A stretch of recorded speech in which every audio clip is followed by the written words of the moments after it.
Chapter की शुरुआत होती है। लॉयड मन में कहता है 100 सालों से किसी ने इस बंजर जमीन पर कदम नहीं रखा है, लेकिन प्रशासनिक कारणों के लिए उत्तर भाग विस्काउंट लकूना के पास है और दक्षिण भाग बैरन फ्रंटेरा के पास है, और अब ये बिना किसी मेहनत किए इस उपजाऊ जमीन पर कब्जा करना चाहता है। ये जमीन वाकई उसकी है, कम से कम फिलहाल के लिए। लॉयड कहता है, तो तुम कह रहे हो कि हम बिना किसी इजाजत के घुस आए हैं तुम्हारे लॉर्ड की जमीन में? वो कहता है, हाँ, विस्काउंट को इस जमीन के अधिकार दिए गए हैं और इसीलिए। इतने में लॉयड रूडली होकर कहता है, तुम जैसे नीच इंसान अपना मुंह बंद क्यों नहीं रखते? हम नोबल्स को डायरेक्ट बात करने दो। ये सुन के उस बंदे को गुस्सा आ जाता है और सब हैरान हो जाते हैं। लॉयड कहता है, मैं हूँ बैरन का बड़ा बेटा लॉयड फ्रंटेरा हूँ। विस्काउंट बोलता है, मैंने तुम्हारे खराब बिहेवियर के बारे में सुना है, इसीलिए मुझे तुम्हारे फादर से बात करने दो। लॉयड इग्नोर कर देता है और कहता है, तंग करने वाली मक्खी की गूंजने की आवाज आ रही है। विस्काउंट कहता है, कहाँ है मक्खी? उसका नाइट कहता है, आपका अपमान कर रहा है लॉर्ड। लॉर्ड उसे लॉ सुनाते हुए कहता है, ये कानून पुरानी बंजर जमीन के विकास के लिए है और वापस हासिल किए गए जमीन के मालिक होने की स्थापना करता है, और बंजर जमीन को उपयोग लायक बनाने का सबूत के लिए किसी सरकारी अधिकारी का होना जरूरी है। लॉयड कहता है, ये देखो, फसल पूरी हो चुकी है और तुम इसके सरकारी सबूत हो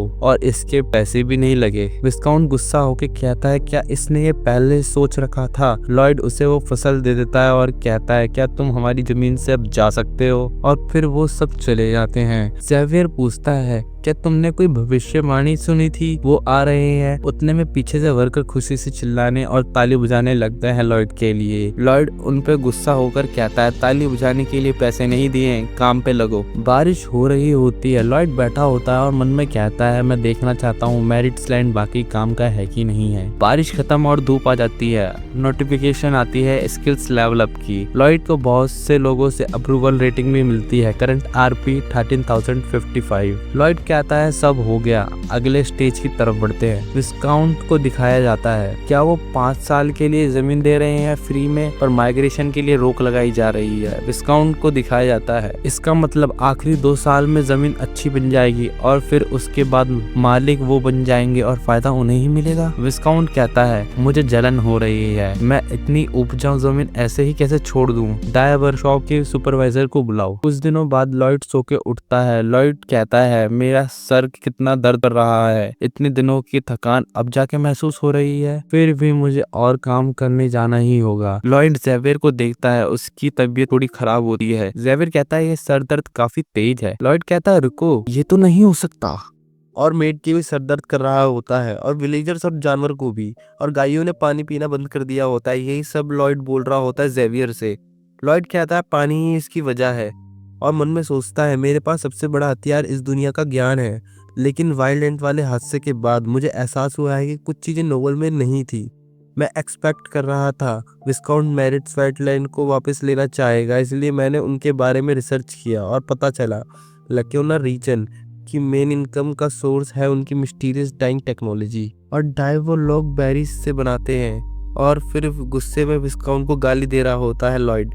महल में दिखाया जाता है, बैरन बोलते हैं, तुमने अभी क्या कहा? विस्काउंट का नाइट कहता है, तुम्हारे लिए समझना मुश्किल तो नहीं होगा, हमें आधा मेरिट्स वेटलैंड दे दो। बैरन कहता है, तुम धमकी दे रहे हो? क्या तुम्हें कानून का डर नहीं है? मैं तुम्हें कोर्ट ले जाऊंगा। नाइट कहता है, शायद तुम जीत जाओगे, लेकिन फैसला आने में 2-3 साल तो लग जाएंगे, और लीगल फीस भरना और पीने का पानी खरीदने के खर्चे के साथ तुम इतने समय तक टिक पाओगे, इसलिए मैं तुम्हारे समझदार फैसले का इंतजार करूंगा। बैरन कहते हैं, मेरे लोगों ने खून पसीना आया है उस जमीन के लिए, तुम जैसे नीच इंसान को उसका 1 इंच भी नहीं मिलेगा। नाइट ये सुन के जा रहा होता है। इतने में लॉयड एज की गेट खोल देता है और उससे नाइट अब जाता है। लॉयड कहता है बैरन से, हमारे पड़ोसी जो कुत्ते जैसे हैं हमारे पानी के साथ छेड़छाड़ कर रहे हैं। इतने में पीछे से नाइट निकल कर कहता है, क्या तुमने मेरे मालिक को गाली दी? लॉयड कहता है, मुझे नहीं पता था कि ये कुत्ते जैसे घटिया लोग इंसानों की बात भी समझ सकते हैं। ये सुन के नाइट को बहुत गुस्सा आ जाता है और वो लॉयड को ड्यूल के लिए चैलेंज कर देता है, और फिर लॉयड उसे मार रहा होता है और वो वो रो रहा होता है। लॉयड रुकता है, फिर दोबारा मारने लग जाता है। नाइट को पिटते हुए देखकर बैरन बहुत खुश होते हैं और ये देखकर ज़ेवियर हैरान हो जाता है। विस्काउंट को दिखाया जाता है और वो कहता है धमकी देने भेजा था और मार खाकर आ गए तुम। रुको एक मिनट, तुमने अच्छा काम किया बैरन, हमें कोर्ट ले जा सकता था लेकिन हम अब कोर्ट में दिखा सकते हैं और इससे कोर्ट का मामला और खींच जाएगा। लॉयड कहता है शायद यही सब विस्काउंट सोच रहा होगा लेकिन हम फिजूल हरकत नहीं करेंगे और वो वर्कर्स को जोश दिलाता है। वाटर रिजर्व बैंकर पीने का पानी का हल है, हम पानी लाएगा जहाँ पानी प्रदूषित नहीं हुआ होगा और इसमें भर देगा। ज़ेवियर कहता है लेकिन ये तो टेम्परेरी हल है। लॉयड कहता है इसीलिए हम एक वाटर सप्लाई सिस्टम बनाने वाले हैं, हम इंफ्रास्ट्रक्चर तैयार करेंगे ताकि पहाड़ों से पानी लाया जा सके। ज़ेवियर कहता है लेकिन फासला बहुत ज्यादा है, ये पक्का नुकसान है। लॉयड कहता है मैं चाहता हूँ कंस्ट्रक्शन के लिए मुझे फी ज्यादा मिले, 100 गुना ज्यादा मुनाफा। कुछ महीनों बाद विस्काउंट टेंशन में कहता है लेकिन कैसे? उतने में गार्ड कहता है लॉर्ड फ्रंटेरा आपसे मिलने आए हैं। विस्काउंट कहता है कह दो मैं बिजी हूँ। गार्ड कहता है वो कह रहे हैं शायद वो आपकी समस्या में मदद कर दे और फिर वो बात करते हैं। लॉयड हंसते हुए कहता है आप तो बड़े अच्छे लग रहे हो। विस्काउंट कहता है तुम क्या चाहते हो? लॉयड कहता है चलो ना ईमानदारी से बात करें, मैं बचा सकता हूँ तुम्हारी गिरती हुई वर्कशॉप को। विस्काउंट कहता है मुझे पता था ये तुमने ही किया होगा। लॉयड कहता है हंसते हुए तुमने खुद करा है ये, वैसे बहुत बड़ा काम था, तुमने जो वेस्ट वाटर फेंका था हमारे पीने के पानी में, हमें पीने का पानी लेक से लाना पड़ा और शुरुआत में हमें नहीं पता था कि तुम वेस्ट वाटर छोड़ रहे हो और ये तुम्हारे प्यारे नाइट ने बताया, तुम ये जानबूझकर कर रहे हो। खैर हमने लेक से अपनी जमीन तक एक रास्ता खोदा, जमीन के नीचे पाइप दफनाई लेकिन हमारे रास्ते के बीच एक बड़ी सी घाटी थी। फिर हमने मजबूरन एक रोमन स्टाइल एक्वाडक्ट बनाना पड़ा। हमने लाइमस्टोन तोड़ने के लिए बहुत काम किया ताकि उसे बिल्डिंग मटेरियल के रूप में यूज कर सके, लेकिन लाइमस्टोन पानी में गिर गए और घाटी के नीचे एक हिस्से को ढक दिया। उस घाटी का पानी तुम्हारी वर्कशॉप तक बहकर जाता है, वही पानी में चूना है जो तुम्हारे सारे कपड़ों को सत्यानाश कर रहा है। विस्काउंट कहता है तुझे क्या कोई कानून का डर नहीं है? मैं तुझे रॉयल कोर्ट में घसीटूंगा। लॉयड कहता है जरूर, पर फैसला आने में कम से कम 2 साल तो लगेंगे, तब तक तुम्हें कोई याद नहीं रखेगा। विस्काउंट कहता है तू कितना कमीना है। लॉयड कहता है मैं अब चलता हूँ। विस्काउंट कहता है तुमने गलत आदमी से पंगा ले लिया है, तुम्हें पता नहीं रॉयल कोर्ट में मैं कितने लोगों को जानता हूँ, और वो लोग वहाँ से चले जाते हैं। ज़ेवियर लॉयड से पूछता है आपने उसे उकसाया और गुस्सा दिलाया। विस्काउंट तो अब कोर्ट में लड़ेगा आखिरी सांस तक और उस आदमी काफी कनेक्शन है राजधानी में। लॉयड कहता है देख लेते हैं कौन ज्यादा नुकसान उठाएगा। 1 महीने बाद विस्काउंट लॉयड के पैरों में गिरकर माफी मांग रहा होता है। लॉयड कहता है तुम्हारे अमीर रिश्तेदारों ने बता दे तुम ये केस नहीं जीत सकते हो, तुम्हारे प्यारे नाइट ने गलती करी थी उसके कारण। विस्काउंट कहता है ये मेरी नादानगी थी। लॉयड कहता है मुझे तुम्हारी बातों में कोई दिलचस्पी नहीं है। विस्काउंट कहता है देखो मुझे एक विस्काउंट को मैं अपनी शान छोड़कर तुमसे भीख मांग रहा हूँ। लॉयड कहता है क्या उसकी कोई कीमत है? अगर है तो मैं उसे 10,000 बार बेचकर खरीद सकता हूँ और बेच सकता हूँ। मुझे तुमसे माफी नहीं चाहिए, मुझे सिर्फ एक सीधा सिग्नेचर चाहिए। अगर तुम इस पे साइन कर दो तो मैं तुम्हारी वर्कशॉप को पानी देना शुरू कर सकता हूँ। विस्काउंट अमाउंट देखकर हैरान हो जाता है और कहता है ये तो बहुत ज्यादा है, और पानी की कीमत कैसे लगा सकते हो? लॉयड कहता है गुस्से में मैंने तुमसे ही तो सीखा है। बैरन कहते हैं कॉन्ट्रैक्ट को देखकर क्या वाकई में इतना बड़ा अमाउंट महीने में मिलेगा? लॉयड कहता है हाँ, विस्काउंट ने खुद साइन करा है। बैरन कहते हैं इन पैसों से हम अपना सारा ब्याज चुका सकते हैं। ज़ेवियर कहता है वो कॉन्ट्रैक्ट में किसी खत्म होने की तारीख का जिक्र नहीं है, इसका मतलब ये उसकी पूरी जिंदगी चूक जाएगा या उसके मरने के बाद भी। लॉयड कहता है मैं उसको सिर्फ एक छोटी सी सजा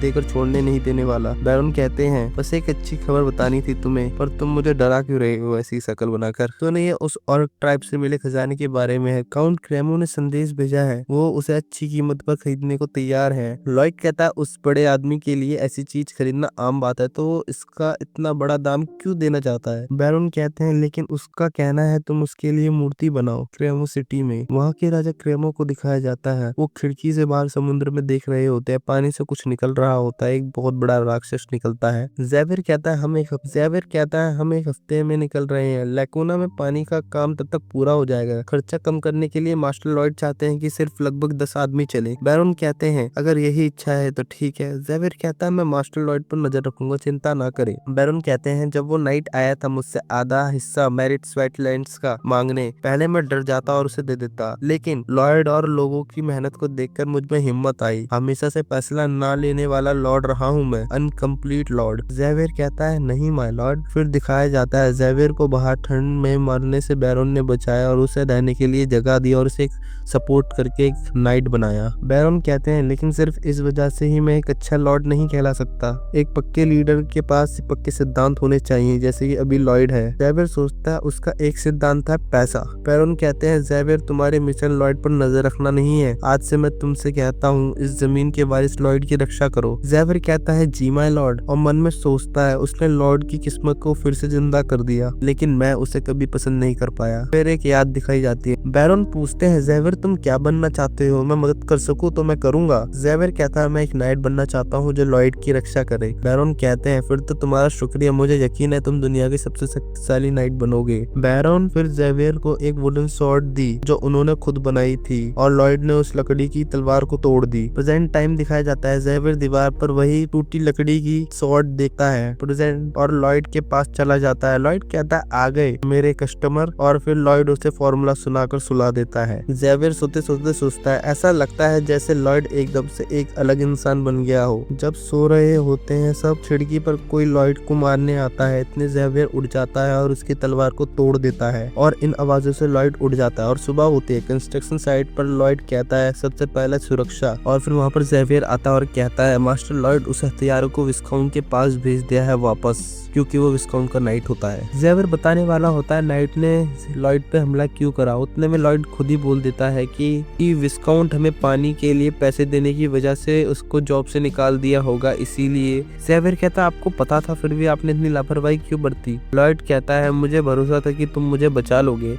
ये सुन के ज़ेवियर हैरान हो जाता है। लॉयड कहता है 5 साल के थे तुम जब तुम्हारा गांव मॉन्स्टर के हमले में बर्बाद हो गया, बिना किसी की मदद से ठंड में जिंदा बच गए। क्या इससे भरोसेमंद कुछ और हो सकता है। ज़ेवियर मन में सोचता है मुझे खुद से नफरत है कि मैंने सोचा था कि ये आदमी कभी अच्छा नहीं हो सकता। लॉयड की अप्रूवल रेटिंग बढ़ जाती है। Current RB 6075। कल तक पानी का काम पूरा हो जाएगा तो क्रेमो सिटी चलते हैं मोटा पैसा कमाने के लिए। लॉयड और ज़ेवियर और कुछ वर्कर क्रेमो सिटी के लिए निकल जाते हैं। ज़ेवियर एकदम से घोड़े को रोक देता है और लॉयड को झटका लगता है और वो उठ जाता है। लॉयड घोड़े से उतर जाता है और कहता है मुझे घोड़ा चलाना सिखाओ। ज़ेवियर कहता है मैं मना करता हूँ, मैं नाइट हूँ, घोड़ा सिखाने वाला कोई इंस्ट्रक्टर नहीं। लॉयड कहता है ये एक ऑर्डर है। नोटिफिकेशन लॉयड को रोस्ट कर रहा होता है तो लॉयड नोटिफिकेशन बॉक्स पर चिल्ला देता है, लेकिन पीछे वर्कर्स को लगता है वो उन पर चिल्ला रहा है। ज़ेवियर कहता है क्या तुम्हारा एकदम से दिमाग खराब हो गया है। नोटिफिकेशन आता है तुमने जो वाटर सप्लाई सिस्टम बनाया है उसके रूमर्स बहुत फैल गए हैं और तुम्हारी रेपुटेशन बढ़ गई है इंजीनियर के तौर पर। Current RP 2275।